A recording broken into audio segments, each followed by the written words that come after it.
মুসলমান ঘরের ছেলে মেয়েরা তরুণেরা আমার নবী পাককে প্রিয়ার করেন, ভালোবাসে, আমার নবী পাকের আদর সম্মানে দিয়ে খেয়াল করে।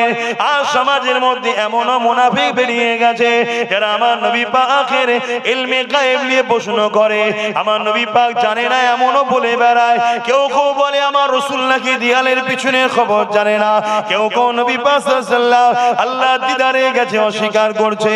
এ যুবকেরা, তরুণেরা, বাপেরা, এদের সবার লক্ষ্য একটা, আমাদেরকে এই কথাগুলো শিখিয়ে বেঈমান বানাবে। এমনও কথা শোনা যায় আল্লাহ নবী নাকি লিখতে জানতেন না, আল্লাহ নবী নাকি পড়তে জানতেন না, আল্লাহ নবী নাকি অক্ষর জ্ঞান ছিল না। নাউযুবিল্লাহ মিন জালিক। এই আকীদা যখন আমাদেরকে শিখিয়ে দেবে, এর মানে হলো আমাদেরকে বেঈমান করে দেয়া হলো। কেন নবীর শানে এটা অপমান সূচক কথা বলা। কেন নবী পাক লিখতে জানতেন, নবী পাক পড়তে জানতেন, নবী পাকের অক্ষর জ্ঞান ছিল, কিন্তু আমার নবী লিখতেন না। কেন লিখতেন না? এর অনেক কারণ রয়েছে, সংক্ষেপে দুটো বলে যায়। প্রথম নম্বর কারণ হলো লিখতে তাকে হয় যে ভুলে যায়, ভুলে যায়। লিখতে তাকে হয় না যে ভুলে না। পৃথিবীতে সবাইকে লিখতে হয়, কেন সবাই ভুলে যায়, সবাই ভুলে যায়। কিন্তু আমার আল্লাহ কোরআনে জানিয়ে দিলেন, হাবিব আমি আপনাকে এমন শিক্ষা দেবো যেটা আপনি ভুলে যাবেন না। এই জন্য আমার নবী লিখার প্রয়োজন হতো না, কেন যেটা ভুলে যায় ওটাকে লিখে রাখতে হয়, ভুলে গেলে দেখে নেবে। কিন্তু আমার নবী ভুলতেন না, তাই লিখার প্রয়োজন হয় না। আর একটা কারণে নবী পাককে লিখতে আল্লাহ নিষেধ করে রেখেছিলেন, ওই কারণটা হলো এটাই, আমার হাবিব আপনি যদি লেখেন মক্কা জালিম অত্যাচারী মুশরিকরা বলবে মুহাম্মদ কোরআনকে নিজ হাতে লিখেছে, কিন্তু এর মানে এটা নয় যে নবী লিখতে জানতেন না। আমার নবী পাক সাল্লাল্লাহু আলাইহি ওয়াসাল্লামকে আল্লাহ লিখাও শিখিয়েছে, পড়াও শিখিয়েছে, অক্ষর কেন দিয়েছে? কেন আমার আল্লাহ বলছেন, হাবিব আপনি যা জানতেন না আমি আল্লাহ তাই জানিয়েছি। যদি লিখতে এখন না জানে তার মানে নবী লিখা জানে না। লিখা যদি না জানে, আল্লাহ বলছে যা জানতেন না চাই জানিয়েছি। তাহলে নবী যদি লিখতে এখনো না জানে, তাহলে কোরআনের আয়াতটা মিথ্যা হয়ে যাবে, নাউযুবিল্লাহ। এর মানে হলো নবী পাক লিখতেও জানতেন, পড়তেও জানতেন, কিন্তু আজকে সমাজে একদল মুনাফিক বেরিয়েছে আমাদেরকে ঈমান লুটার জন্য আমার নবীর শানে এইভাবে গুস্তাখি করে যাচ্ছে। তাই আমি আপনাদেরকে বলে যাই, মসজিদের ইমামের দিয়ে ফলো করুন, নামাজীর দিয়ে ফলো করুন, আলেমের দিয়ে ফলো করুন, পীর সাহেব, পীরজাদা, মুফতি, মাওলানা সবার দিকে ফলো করুন। এ মুমিন না মুনাফিক চিনবেন কি করে?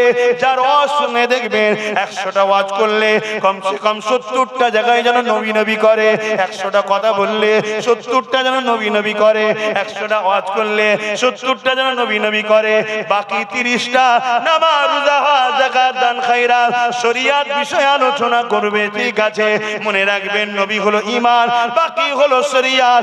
ঈমানে যদি ঘাটতি হয় কোনো রাস্তা নাই, শরীয়তের কোনো কাজ যদি কম হয়ে যায়, আল্লাহ গফুর ও গফার, দয়াময় আল্লাহ সেই কমটাকে ম্যানেজ করে দিয়ে আল্লাহ বলেছে, বান্দা তো আমার, আমি তাদেরকে পার করিয়ে দেব। আরো জোরে বলুন সুবহানাল্লাহ।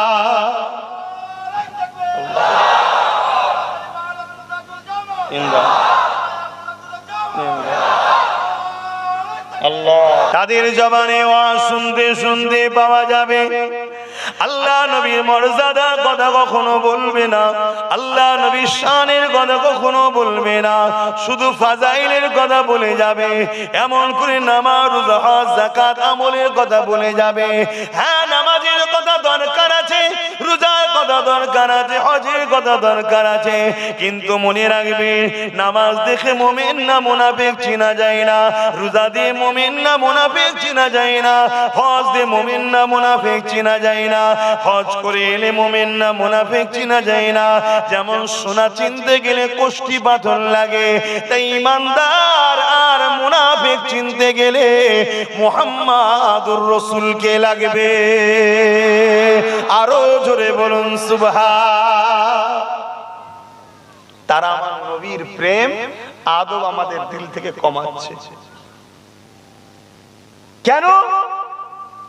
প্রকাশ্য যারা ইসলামের দুশমন তারা জানে যতদিন এদের দিলে ঈমান আছে ততদিন এদেরকে মিটানো, বলবেন তো যাবে। এ নওজওয়ানেরা, তারা দেখে নিয়েছে বদরের ইতিহাসের কথা তারা শিখে নিয়েছে। বদরের ইতিহাস 313 জন একদিকে ছিল, 1000-এর উপরে আর একদিকে ছিল, 1000-এর হাতে তরোয়াল ছিল, 1000-এর দিকে ঘোড়া ছিল, উট ছিল, তীর বল্লম ছিল, আর 313 জনের দিকে শুধুমাত্র খাজুরের ডাল ছিল। কয়েকজন হাতে গোড়া 2 থেকে 3 জন হাতে ছুরি ছিল, যে ছুরিতে শাক সবজিও পর্যন্ত কাটবে না, এই রকম ভাবে খালি পেয়ে তারা এসেছিল। তথাপিও কিন্তু বদরের জমিনে 313 জনকে আল্লাহ কামিয়াবি দিয়েছিল। এই কামিয়াবি কিসের জন্য? এই কামিয়াবি ছিল নবী মুহাম্মদ রাসূলের উপরে প্রেম ও আদব, যাকে বলা হয় ঈমান। এই যুবকেরা, তরুণীরা, বাপেরা যারা আমাদেরকে মিটাতে চায়, আমাদেরকে গোলাম বানাতে চায়, আমাদেরকে শেষ করে দিতে চায়, তারা মনে করে আমরা শেষ হয়ে গেলে ইসলাম শেষ হয়ে যাবে।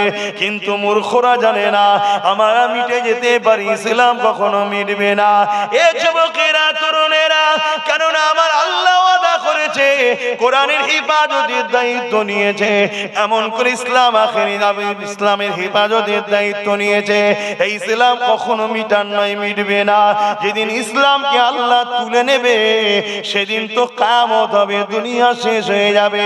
হ্যাঁ আব্বাস মিটে যেতে পারে, তুমি এরাও মিটে যেতে পারো যদি ইসলামকে ছেড়ে দাও। মনে রাখবে আমার আল্লাহ তার দিনকে বাঁচাবার জন্য একটা সালাউদ্দিনই যথেষ্ট করে দেবে। আল্লাহ পাকের বান্দা হযরত সালাউদ্দিন আইয়ুবী এই সময় দেখা যায় তিনি এমন করে 12,000 সৈন্য নিয়ে এগিয়ে যেতে লাগলো। নারায়ে তাকবীর, আল্লাহু আকবার ধ্বনি তাকাতে লেগেছে। এই যুবকেরা লড়াইয়ের ময়দান তো হাজারো হয়েছে, একে অপরের সঙ্গে লড়াই করেছে, কিন্তু 4 লক্ষ বিরোধীরা রয়েছে, আর এদিকে মাত্র 12,000। কিন্তু 12,000-এর মোকাবেলায় 4 লক্ষ শুধু হেরেছে তা নয়, নিস্তেনাবুদ হয়ে পালাবার রাস্তাও খুঁজে পাই না। এই যুবকেরা, তরুণেরা, এই জয়টা কিসের জোরে? এখানে কি অস্ত্র জোর ছিল, সংখ্যার জোর ছিল? না, ছিল না। কিসের জোরে জিতেছে? হযরত সালাউদ্দিন আইয়ুবী বলেছে, এ বিশ্বের মানুষেরা, এটা সালাউদ্দিনের কোনো কৃতিত্ব নয়, এই কৃতিত্ব হলো আমিনার লালের উপরে মহব্বত, ভালোবাসা, আদব, যেটাকে বলা হয় ঈমান। ঈমানদারের সঙ্গে আল্লাহ ওয়াদা করেছে আমি রয়েছি, আর আল্লাহ যার সঙ্গে থাকে পৃথিবীর সমস্ত শয়তান একদিকে হয়ে গেল তার কিছু করতে পারে না। এই আল্লাহ ঈমানদারের সাথে থাকে। দাড়ি আছে, টুপি আছে, নামাজ আছে, রোজা আছে, হজ আছে, যাকাত আছে, কিন্তু রাসূলুল্লাহর আদব, মহব্বত, প্রেম নেই, ওর মধ্যে ঈমান নাই, এর সাথে আল্লাহ নাই। যাদের সঙ্গে আল্লাহ আছে তারা কখনো পরাজিত হতে পারে না, ধ্বংস হয়ে যেতে পারে না, মিটে যেতে পারে না। হ্যাঁ, আল্লাহ পরীক্ষা নেবে নানান দিক থেকে। কখনো ঝড় আসবে, ঝড়েতে কাত হয়ে যাবে, কিন্তু ভেঙে যাবে না, আবার উঠে দাঁড়িয়ে যাবে। আল্লাহর পরীক্ষা শুধুমাত্র এটা থাকবে, কিন্তু মনে রাখবেন বিজয় একমাত্র তাদেরই হবে যাদের হৃদয়ে আল্লাহর নবীর প্রেম ও আদব রয়েছে। আরো জোরে বলুন সুবহান। এখন ঈমানকে বার করতে হবে, না আমাকে তো হারানো যাবে না, আপনাদের তো হারানো যাবে না। ঈমান বার করতে লাগবে না, লাগবে না? ঈমান বার করবে কে? দাড়িওয়ালা, টুপিওয়ালা, নামাজি, মুসল্লি, মৌলানা, পীর সাহেব ছাড়া যদি সেজে না আসি আমাদের ঈমান বার করতে পারবে কেউ? এক কথা বলছো না তো?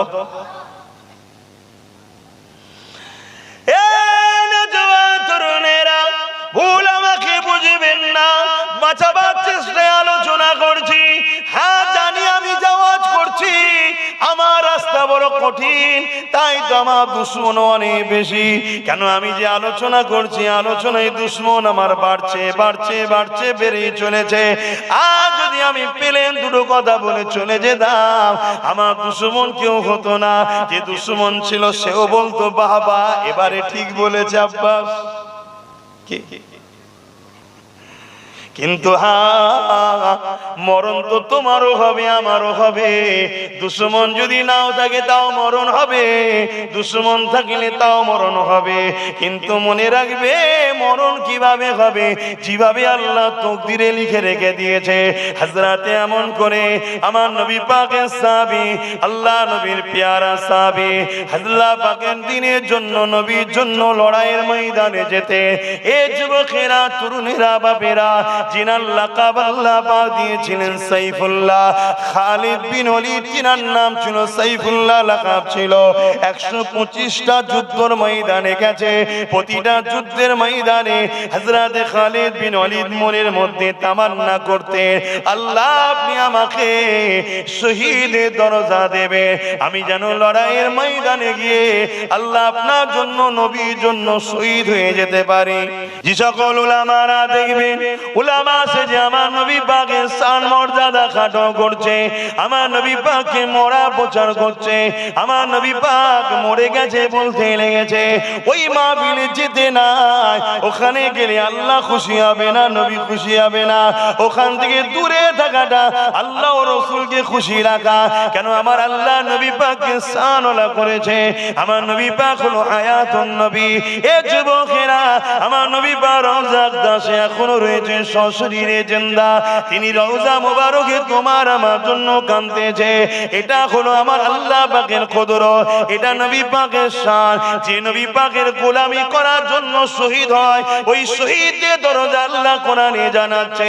এ দুনিয়ার মানুষেরা, শহীদদেরকে তোমরা মনে করো না, তারা জিন্দা। কেমন জিন্দা তোমরা তা জানো না। কেন? তোমাদের মেমোরিটা হলো ছোট। এই ছোট মেমোরিতে অনেক লোড দিলে যেমন হ্যাং হয়ে যায়, তোমাদেরও মাথা খারাপ হয়ে যাবে। আমি আল্লাহ ঘোষণা দিয়ে দিলাম, শহীদরা হলো জিন্দা। শুধু জিন্দা নয়, আল্লাহর পক্ষ থেকে তারা রিজিক কবরে পেয়ে থাকে। শহীদ কাদেরকে বলা হয়? যারা আল্লাহর রাস্তায়, নবীর রাস্তায়, এক কথায় দ্বীন ইসলামের জন্য নিজেকে কুরবান করে দিয়েছে। আমি দ্বীনের পক্ষে, নবীর পক্ষে, আল্লাহর পক্ষে হক কথা বলছি। এই হক কথা বলার জন্য যদি আমাকে দুনিয়ার মানুষ এই হকের পক্ষে থাকার জন্য যদি মেরে দেয়, এই মরণটা যদি আল্লাহ আমার নসিবে দেয়, কতটা না সুন্দর হবে। আমার নসিবে শহীদ লেখা হয়ে যাবে। আর শহীদের মর্যাদা কত বেহিসাব, আল্লাহ পাকের জান্নাতে চলে যাবে। শুধু বেহিসাব যাবে তা নয়, দুনিয়া থেকে যখন যাবে, জান বেরোবার আগে আল্লাহ শহীদকে তার ঠিকানা জান্নাতটা দেখিয়ে দেয়। আরো জোরে বলুন সুবহান। সমাজে এমনও কথা শোনা যায়, আল্লাহ নবী নাকি 40 বছর আগে নবী ছিল না। নবুয়ত যেদিন ঘোষণা করেছে, সেই দিন থেকে নবী নাকি নবী হয়েছে। তার আগে নাকি নবী ছিল না। তরুণেরা, খেটে খাওয়া কারবারি চাষি সাধারণ মানুষকে যদি এই কথা বলা হয়, সাধারণ মানুষ কি বুঝবে? সে তো আলেম মনে করে ওই খব্বিশের পাল্লায় পড়ে যে ইমানটা বরবাদ হয়ে যাবে। আরে আমার নবী তো তবে নবী ছিল যখন আদম সফিউল্লাহ পানি কাদার সঙ্গে মিলেছিল। আমার নবী তারও হাজার হাজার বছর আগে নবী ছিল। কেন? আল্লাহ কোরআনের মধ্যে বলছি, ইয়াসিন ওয়াল কুরআনিল হাকীম ইন্নাকা লামিনাল মুরসালিন।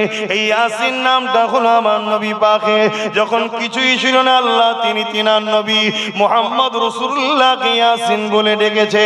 এ যুবকেরা, তরুণেরা, এই বিষয়ে আরেকটা কথা বলি, শুনে রেখে দেন।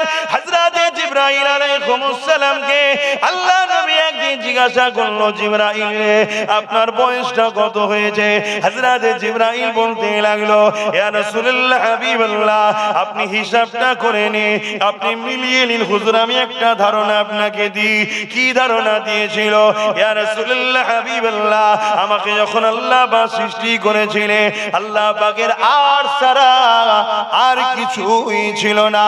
আমি যখন সৃষ্টি হয়ে চোখটা খুলে তাকালাম, আল্লাহ আরশ আজিমের দিকে যখন নজর পড়লো, ওই আল্লাহর আরশের উপরে একটা নূরের চাদর রয়েছে।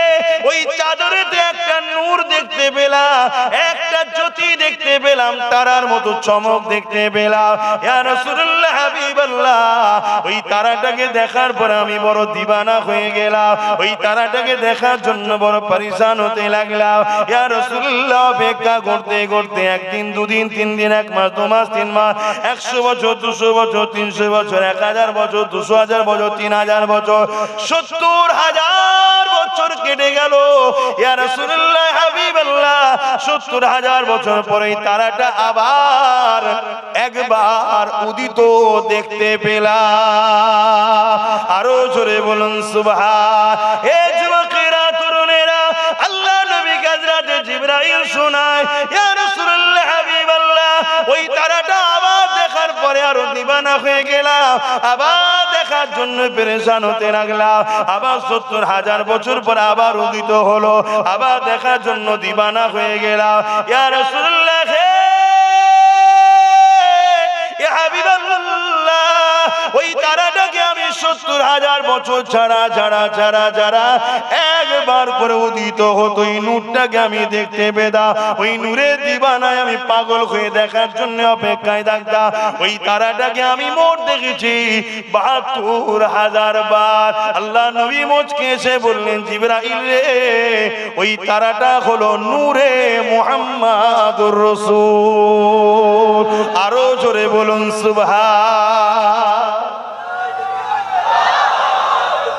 আল্লাহ দরুদ শরীফ। আল্লাহুম্মা সাল্লি আলা, জবান বন্ধ রে কোনি, ওয়ালা আলি।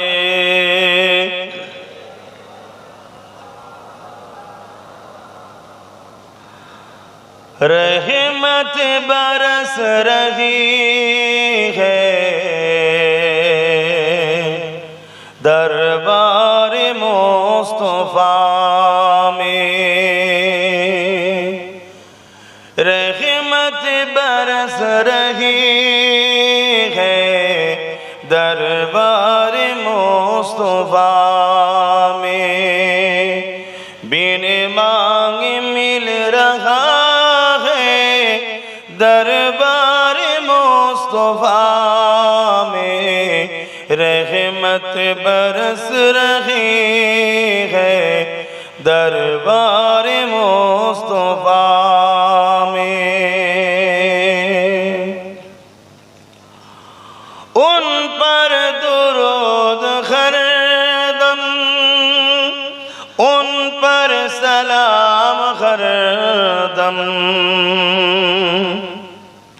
उन पर दुरूद हर दम, उन पर सलाम हर दम, हर एक पर रहा है दरबार नबी में,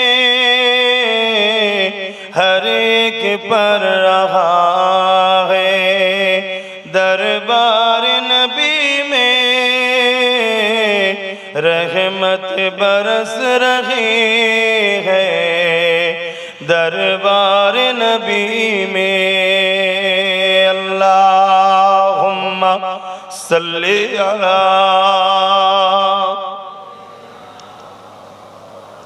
জোরে জোরে পড়ে, এত গাফলতি ভালো নয়। মাওলানা মুহাম্মদ, এ যুবক শুনে রেখে দাও, এটাই হবে আমার জন্য প্রকৃত কামিয়াবি, প্রকৃত সাকসেসফুল।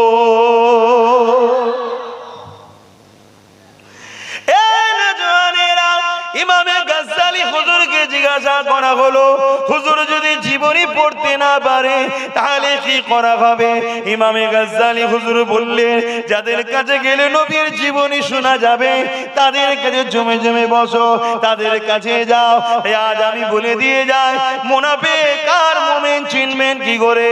মুমিনের মুখে নবীর কথা বেশি পাওয়া যাবে, বাকি সব বিষয়ে আলোচনা করবে, কিন্তু নবীর উম্মতকে নবী দেবে, নবী দেবে। কেন? যার দিলে নবী আছে অটোমেটিক তার মধ্যে নামাজ আসবে, যার দিলে রোজা আছে, নবী আছে, সে রোজাও রাখবে, হজও করবে। কেন না? সে যদি নবীকে ভালোবাসে তার দিল তো বলতে লাগবে আমার মাহবুব মাহবুব আমার নবী বলেছে নামাজ হলো আমার চোখের ঠান্ডা। নবী পাক খুশি হবে, কেন নামাজ পড়বো না?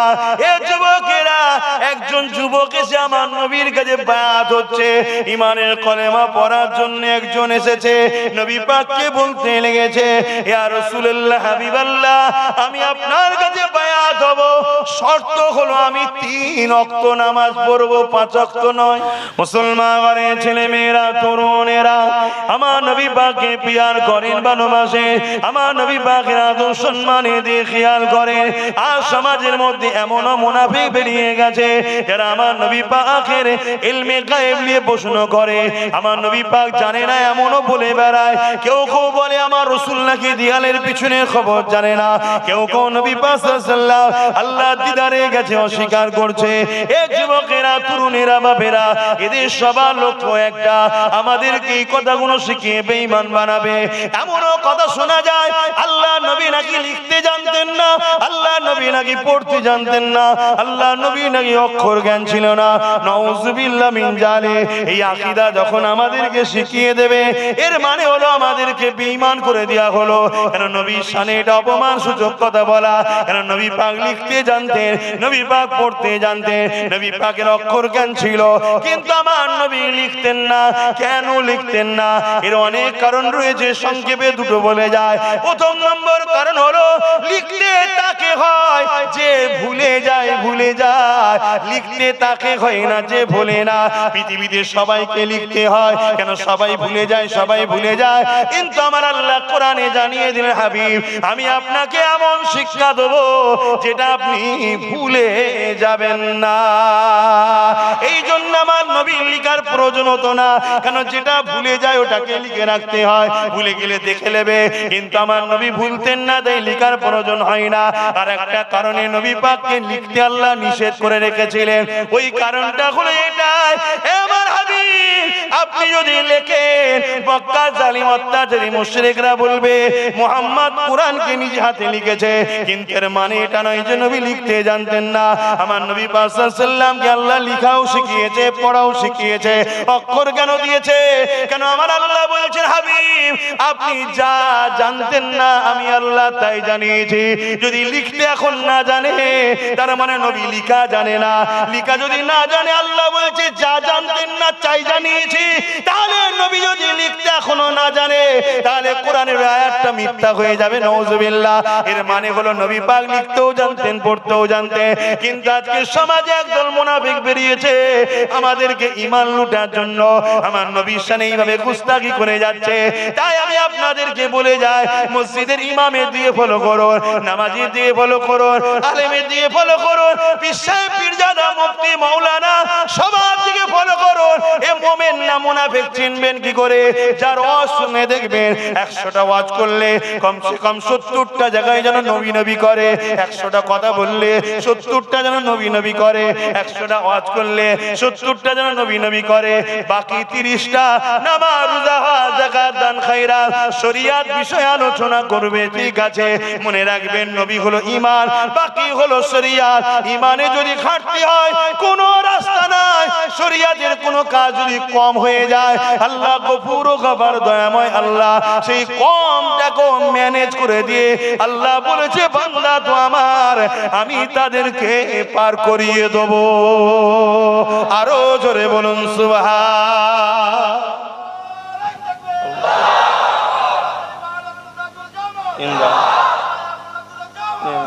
আসেন প্রাণ ভরা ভালোবাসায় উচ্চ আওয়াজে নূর নবীর উপরে সালাত ও সালাম দেন। ইয়া নবী সালাম, ইয়া রাসূল, ইয়া হাবিব,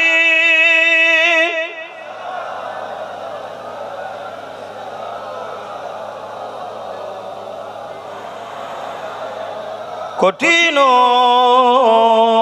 হাসরের দিনে কি আছে মোদের কপালে, গুনাহগার উম্মাহ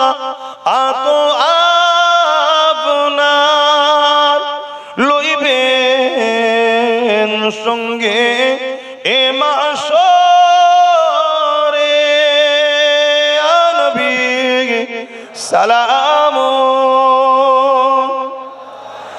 ইয়া রাসূল ইয়া হাবিব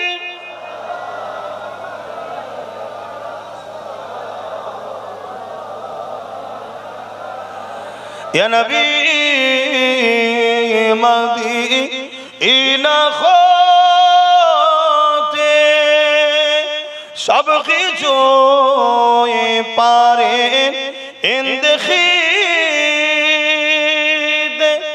কি গো দেখতে পাই তো নাকি? সাক্ষী দেন, হাত তুলে আল্লাহ দেখতে পান তো নাকি? কারা মানেন হাত তুলে? দেখতে পান তো? হাত না বাবা। তাহলে আমি যখন হুজুরকে সালাম দেবো, হুজুর আদবের সঙ্গে দাঁড়িয়ে দিচ্ছি, এটা হুজুর খুশি হবে না? সাহাবা হুজুররা যখনই নবীকে সালাম দিতেন দাঁড়িয়ে দিতেন। নবীর বেটি কলিজার টুকরি খাতুনে জান্নাত নবীকে দাঁড়িয়ে সালাম দিতেন। জোরে বলুন সুবহানাল্লাহ। হে নবী মদিনা হতে মানেন তো নাকি? তাহলে সবাই আমার সাথে পড়ুন, হে নবী মদিনা হতে সব কিছু পারে দেখিতে মোদের লাশ কবরে রাখিলে লইবেন আপন করে নবী সালামুন ইয়া রাসূল ইয়া হাবিব